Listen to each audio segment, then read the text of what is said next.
ये सत्स्वरूप की व्याख्या गुरु महाराज ने कही है कि सत स्वरूप तो ब्रह्म नहीं, नहीं सायब नहीं जीव, ना कुछ नार पुरुष है, ना कुछ यार न पीव, ना कुछ यार न पीव, इसो पद अमर बिचारा, सुख राम कहे आनंद है, नहीं धीणो नहीं धीव, सत स्वरूप तो ब्रह्म नहीं, नहीं सायब नहीं जीव। अब थोड़ा इसको समझ लो, जिस देश में हमको जाना है वो देश क्या है? तो सत्स्वरूप ब्रह्म नहीं है। ब्रह्म तक के जितने भी देश है वो सत्स्वरूप नहीं है, क्योंकि ये ब्रह्म के पहले है, ये ब्रह्म के परे है। ब्रह्म नहीं तो वो सायब भी नहीं। सायब किसे कहते हैं? सायब कहे इन रीत जो ये रमता सब माई, सबके अंदर जो रम रहा है उसे कहते हैं सायब। फिर वो तो सबके अंदर है ही, वो तो रम रहा है, मगर ये रमने वाला भी नहीं है। वो तो आप रम ही रहा है। क्या आप सत्स्वरूप में चले गए? क्या आप तो उसके साथ हो? वो सायब भी नहीं है। फिर तीसरा है जीव। जीव क्या? हम सब जीव है, जीव भाव में है। 5 तत्व 25 प्रकृति के साथ है, मन बुद्धि चित्त अहंकार के साथ है, 5 विश्वों का सुख उपभोगते हैं, यह है जीव। तो वो जीव तो हो ही नहीं सकता। फिर क्या? सत्स्वरूप न स्त्री है न पुरुष है। सत्स्वरूप स्त्री पुरुष के अलग है। फिर क्या? पति पत्नी जैसा उनमें कोई भाव है? तो महाराज कहते हैं कि न वहाँ पत्नी का भाव है, न वहाँ पति का भाव है, न वहाँ किसी से कोई प्रेम करता है। फिर क्या है? ईसो पद अमर विचारा, वो पद अमर है, वहाँ जाने पे मृत्यु नहीं है। सुखराम कहे आनंद है। दूसरी चीज क्या है? वहाँ आनंद है। एक तो अमरत्व है, दूसरा आनंद है, और जिसमें कभी खंडन नहीं होता। और एक बात कहिए, नहीं धीणो नहीं घीव।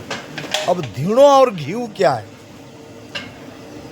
एक आध दो बार मैंने समझा के दिया, और बता देता हूँ। धीणो किसे कहते हैं? धीणो कहते हैं गाय को। अगर आपको घी चाहिए तो पहले गाय को पालना पड़ेगा। पालने से काम होगा क्या?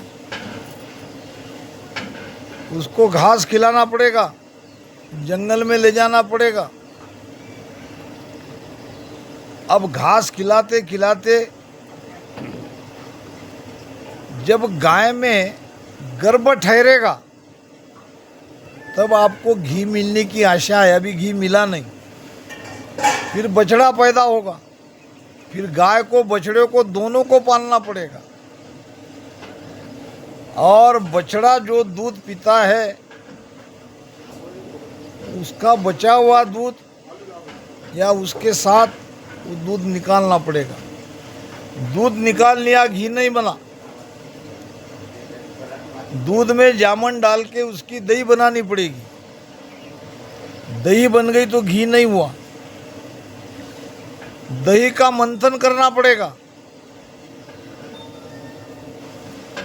जमिया दही बिलोवण बैठा, घीरत छाज हुआ न्यारा, हरिजन जाय करे परसादी, प्रियतम पुरसन हारा। महापुरुष के वचनों को समझो। जमिया दही, अब ये बाहर का दृष्टांत चल रहा है, मगर हमारे अंदर ने परमात्मा ने पहले ही दही जमा के रखी है। कौन सी दही है हमारे शरीर में जो परमात्मा ने जमा के रखी है? ये श्वास की जो गति है वो नाभि तक आती है। नाक से लेने वाली प्राणवायु ये फेफड़े तक आती है। जब हम भजन करते हैं तो वो नाभि तक आती है। ये जमा हुआ दही है। हमको आपको केवल बिलोना करना है। क्या बिलोना करना है? दोनों श्वासों में ध्यान रखना है। ये हो गया बिलोना, ऊपर नीचे। श्वासों को केवल देखते रहना है राम राम करते करते। ये है बिलोना। फिर क्या होगा? छाछ और घी अलग हो जाएगा। छाछ रह जाएगा नीचे, घी यानी सार तत्व चला जाएगा ऊपर सत्सबद नियंचर के साथ। अब ये बाहर का दृष्टांत पे फिर आइए। अब बिलोना करने के बाद मक्खन अलग निकलता है और वो पानी छाछ अलग निकलता है। अब छाछ का तो वो बांट देते हैं या उसका भी कुछ मट्ठा वगैरह बनता ही है। अब जो मक्खन बन गया, वो मक्खन में वो सार तत्व है, मक्खन में वो घी है, मगर अभी मिला नहीं। मक्खन को आपको तपाना पड़ेगा। वो दही बिलोवियो अंचा घी छट जाए, न्यारो कर सुखराम कहे त्रिकुटी में जन खाए। त्रिकुटी आने के बाद वो सार तत्व, उसका आनंद आपको आएगा। त्रिकुटी तक तो भेल है, त्रिकुटी तक तो मिसल है।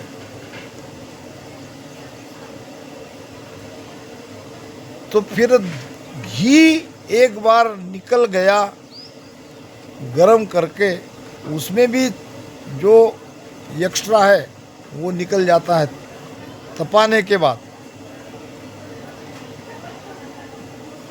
और फिर सार तत्व घी, उसका नाश नहीं। बाकी देख लो, दूध से लेके सारे वस्तु का नाश होता है, घी का नाश नहीं होता। घी जितना पुराना उतनी उसकी गुण, औषधि गुण ज़्यादा।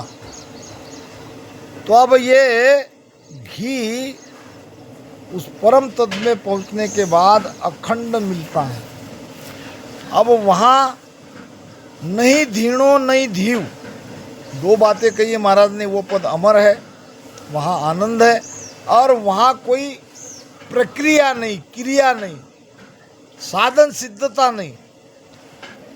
न श्वास उश्वास में राम राम करना है, न आसन लगाना है, और नहीं कुछ करना है, क्योंकि ये सब कर चुके।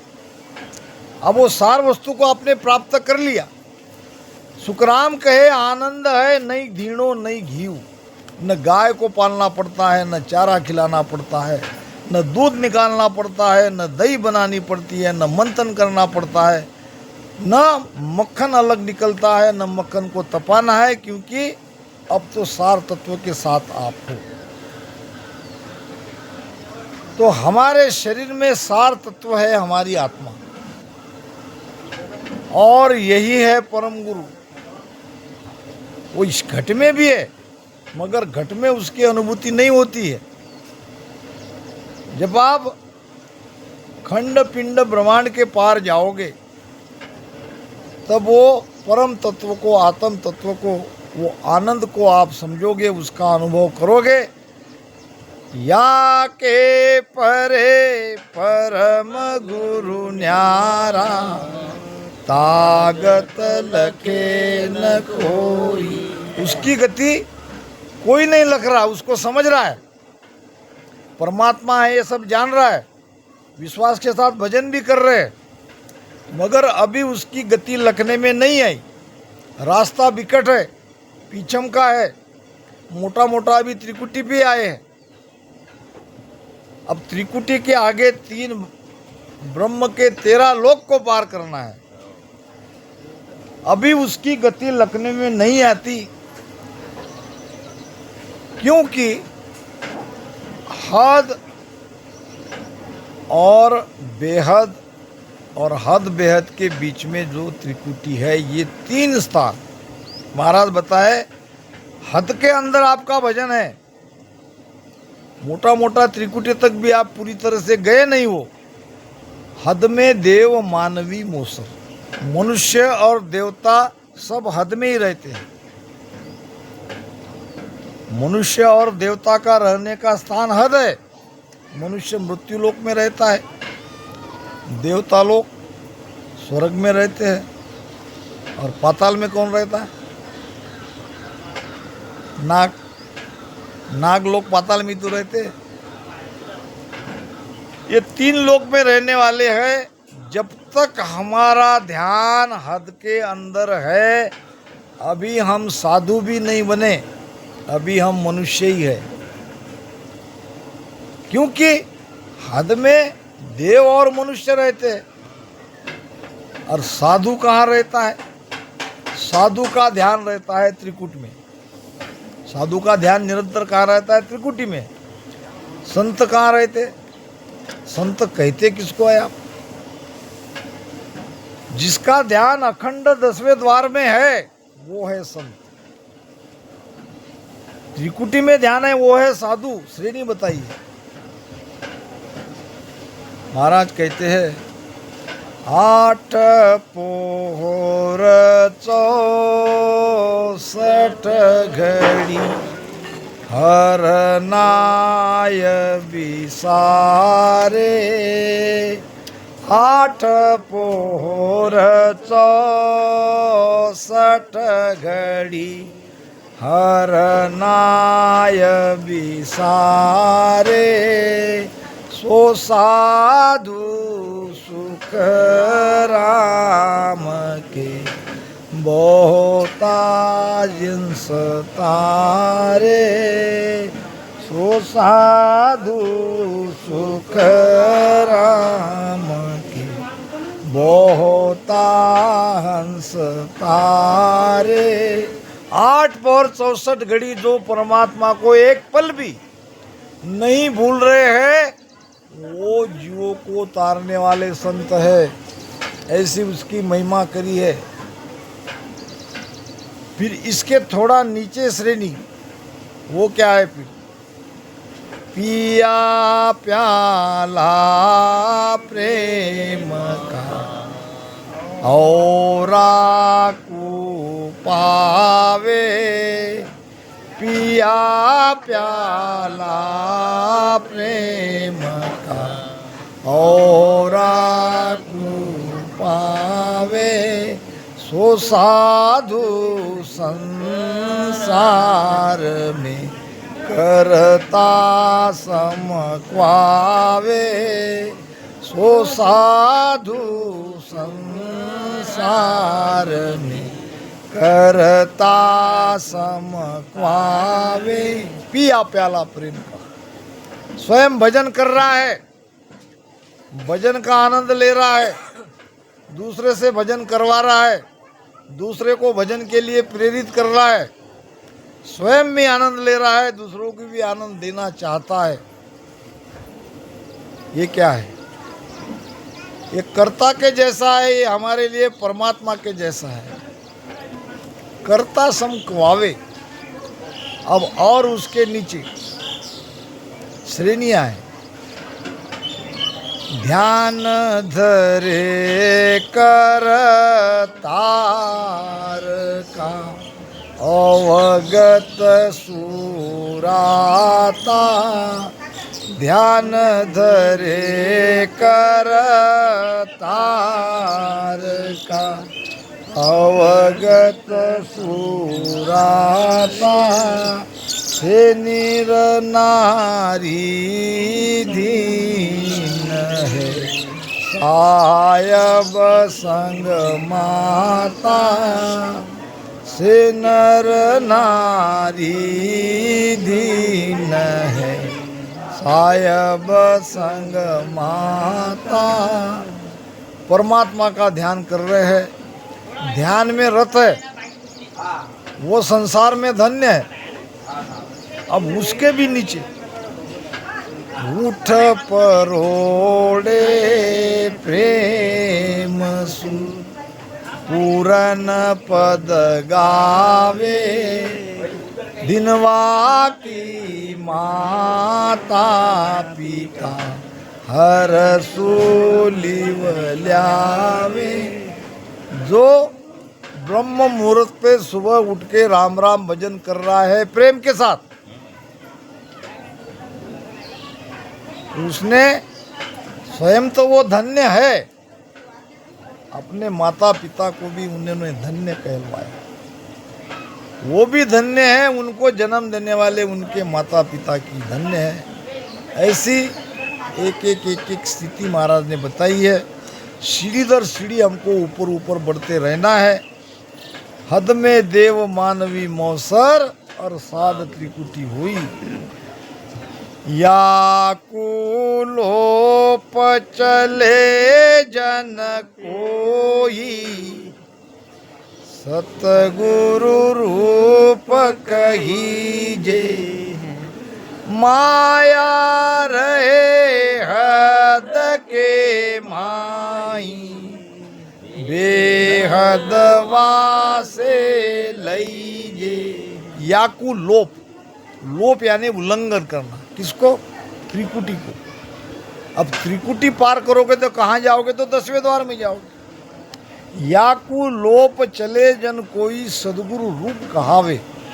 10वें द्वार में जिसका अखंड ध्यान है वो सदगुरु रूप है, वो सदगुरु है और वही सदगुरु है। माया रहे हद के माई, त्रिकुटी के नीचे हद में ये त्रिगुणी माया रह गई और त्रिकुटी ऊपर बेहद का देश, ब्रह्म का देश लगता है। नव स्थान देश है भाई, त्रिकुटी परे बताया, वाकुलोप चले जन पेला, निज पद माय समाया। वचनों को समझो। 9 स्थान देश है भाई, त्रिकुटी परे बताया। त्रिकुटी के परे 9 स्थान की बात हो रही है। त्रिकुटी के परे पारब्रह्म पर कितने स्थान है याद है किसी को? 13। 9 की बात हो रही है, 4 कहाँ चले गए? 4 त्रिकुटी के पास ही है, 4 त्रिकुटी के पास ही है। त्रिकुटी पार कर लिया तो वो 4 लोग भी पार कर ले। उसके आगे महत्वपूर्ण 9 स्थान है। 9 स्थान देश है भाई, त्रिकुटी परे बताया। मैंने आपको ये स्थान बताया है, ये देश का नाम बताया है। हर देश का अलग अलग अनुभव है। ये आपको तात्या के संवाद में, आपको अलौकिक ग्रंथ में ये मिलेगा। अनुभव से आप समझ सकते हो कि हम कौन से देश में हैं, कौन से स्थान में हैं। और यहाँ वाकुलोप चले जन पेला, जो कोई 9 स्थान को और उसके नीचे के 3 ब्रह्म को, 13 लोक को पार करेगा, लोप करेगा, वो अपने निज पद में जाके समा जाएगा, अपने आत्मा के स्वरूप में जाके समा जाएगा। जो बाहर परमात्मा है वो घट में आत्मा है, इसमें उसमें कोई अंतर नहीं है। तो आत्म स्वरूप में समाना के लिए इतनी यात्रा से गुजरना पड़ता है, इतनों देशों को पार करना पड़ता है। हर देश का अलग अलग अनुभव। अब महाराज कह रहे आगे, रटियो नाव निरंतर निरंतर न्यारो रोम रोम रस पिया हरिया हुआ मेघ गण बूढ़ा हुआ मींड का जिया। क्या करना पड़ेगा? जो कोई इस नाव का रटन निरंतर, निरंतर यानी जिसमें अंतर नहीं, अब निरंतर और अंतर का भजन दोनों का भेद समझा देता हूं, आपके समझ में आएगा अच्छी। अभी हम क्या कर रहे हैं, फिर आप कहोगे कि भाई जब वहाँ ध्यान लगता है तो कोई घर की जिम्मेदारी पार करना नहीं क्या, कोई काम धंधा करना नहीं क्या, भजन ही करते रहना क्या? फिर निरंतर भजन कैसे होता है ये आपको समझा के देता हूं। अभी क्या हो रहा है, मान लो हमारा ध्यान त्रिकुटी तक नहीं गया, तो हमारा ध्यान तो कहीं ना कहीं है। कहाँ है हमारा ध्यान? गोपाल बापू गुरुजी, हमारा ध्यान है संसार में। कहाँ है हमारा ध्यान? हमारे घर परिवार में, हमारे संसार में।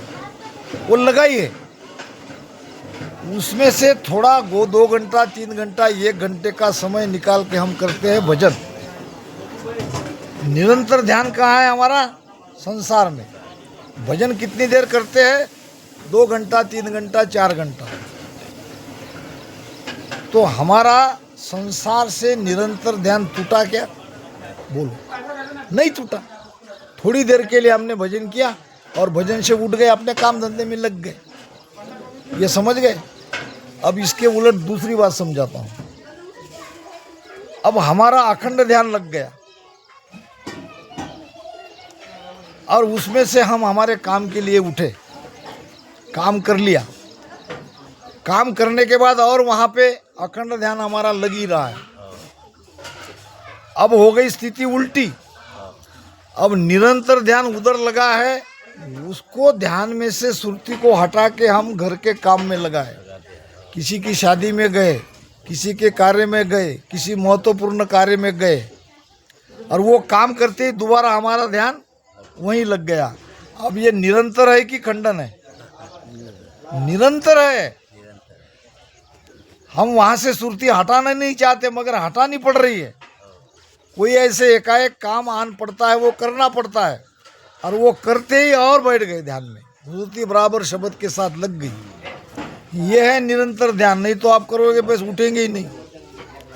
हट नहीं है हमारा, हमारा सहज ध्यान है। यहाँ कोई हट की बात नहीं है। दोनों स्थिति मैंने समझाई। आप लाख कोशिश करोगे, त्रिकुटी के नीचे आपका ध्यान संसार में निरंतर लगाई है, उसमें का समय निकाल के आप भजन करते हो। ठीक त्रिकुटी के बाद आपका निरंतर ध्यान उधर लगा रहता है, उसमें के समय निकाल के आप घर काम करते हो। इसको कहते हैं रटियो नाव निरंतर न्यारो रोम रोम रस पिया। अब केवल सुरती लग गई, श्वास में लगाओ या शब्द के साथ लगाओ, सुरती लगते ही आपके रोम रोम में आनंद आना लगेगा। कुछ पल में ही, कुछ सेकंड में, कुछ मिनट में सारे रोम रोम में आपको आनंद आने लगेगा। ऐसा आनंद जिसको उपमा नहीं दी जाती। हरिया हुआ मेघ गण बूटा मुआ मींद का जिया। कैसा आनंद आता है। अब बारिश के दिन आ गए, कहीं कहीं बरसात हो रही है। अब खूब जोर से बरसात होने के बाद जो हमारे तालाब है या पानी के और भी स्रोत है पूरी तरह से भर जाते हैं। फिर वहां अगर जाके देखोगे, खासकर सुबह के टाइम में, रात के टाइम में, तो वहां ये जो डेडरे है, डेडरे किसको कहते हैं? मेंढक को। डेडरे कहते हैं मेंढक को। ये मेंढक ट्राउ ट्राउ ट्राउ ट्राउ ट्राउ करते हैं, उनको खुशी होती है, पानी उनका जीवन है। अब ये मेंढक कहाँ चले जाते हैं जब बरसात नहीं होती? तब वो अंदर चले जाते हैं जमीन में, जैसे कि हमारे लिए वो मर गए। और बारिश आने से, पानी तालाब में आ जाने से वो खुशी से ट्राउ ट्राउ करते हैं। हरे पीले अलग अलग रंग के दिखते कि नहीं? ये देखते ना हम। अब अंदर आओ, अंदर में मेंढका कौन है बताओ? ये मेंढक कौन है शरीर के अंदर में? मुआ है, और वो अब खुशी से आनंद ले रहा है, जी रहा है। ये जीवात्मा मुआ मेंढका था, क्योंकि इसको कोई आनंद ही नहीं आ रहा था। जब राम नाम का रटन निरंतर करता है, हरिया हुआ मेघगण बूटा, बारिश होने से सारा जगत हरा भरा हो जाता है, पानी सब तरफ जमने लगता है, तब मेंढक को खुशी आती है। ऐसे ही जब रोम रोम में भजन होने लगता है, तो ये जीवात्मा जीता है, वो मेंढक के जैसे उछलता है, कूदता है, आनंद लेता है। जैसे कि पहले वो मरा हुआ था, अब वो जिंदा हो गया। जिंदा तो था, मगर मरा हुआ होना और मरे हुए स्थिति में रहना एक ही बात है। जैसे कि दरिया साहब कहते हैं, दरिया सूता सकल जग, जागता नहीं कोई, जागन में सो जागना जागा कहिए जो। क्या सारा संसार सोया है क्या? अभी तो जगा है। रात में सोते हैं 7 घंटे 8 घंटे, फिर दिन निकालो तो उठ ही जाते हैं। तो दरिया साहब कहते हैं ये भी सोना ही है। मोह माया में लगे रहना ये भी तो एक निधि है। जैसे रात में सोए वैसे दिन के उजाले में निकलते ही सो गए। दोनों में कोई अंतर नहीं। जो जागने में जागा है उसे कहेंगे जागरूक, बाकी तो सब सोए ही सोए है। इस प्रकार ये जीवात्मा रूपी मेंढका सबके शरीर में है। ये मेंढक मरा हुआ है, कोई ज्ञान नहीं है, बेजान सा एक जी रहा है। श्वास आ रही है जा रही है, मगर उसको कोई आनंद नहीं आ रहा है। ये आनंद तब आता है जब शब्द जागृत होता है, उसका रोम रोम में अनुभव होता है, तो फिर समझ में आता है ये भक्ति क्या है।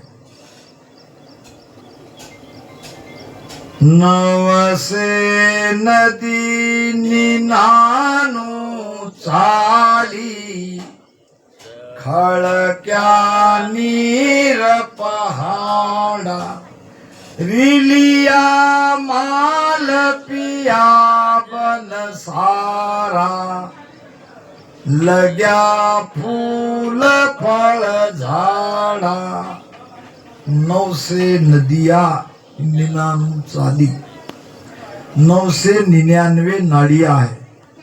नाड़ियां कितनी है शरीर में? 72,000। 9 से 99 की बात क्यों हो रही है? ये पलटने वाली नाड़ियां है, ध्यान रखो। ये नाड़ियां, इनमें से ये वायु ऊपर पड़ता है, ऊपर पलटता है, ऊपर जाता है। 9 से 99 नाड़ियों में से सांसों-सांस में जो हम ध्यान करते हैं, वो पवन, वो वायु, हमारी प्राण ऊर्जा इन नाड़ियों से ऊपर जाती है। 9 से नदिया 99 चाली, खलक्या नीर पहाड़ा। पानी कैसा बह रहा है? अब मृत्यु लोक में पानी बहता है, ऊपर से नीचे बहता है कि नहीं? मगर भजन में ये पवन रूपी पानी नीचे से ऊपर जाता है, पाताल से ऊपर चढ़ाई पे जा रहा है। पहाड़ है ऊपर 10वां द्वार और पाताल है नीचे। खड़क्या नीर पहाड़ा, ये कुआं ऐसा है जिसका मुख है नीचे और पानी जा रहा है ऊपर। कुओ गिगन धरन में मुंडो पीच आकाशा पीवे, आत्मसार में बात आती है। अब रिलिया माल पिया बन सारा।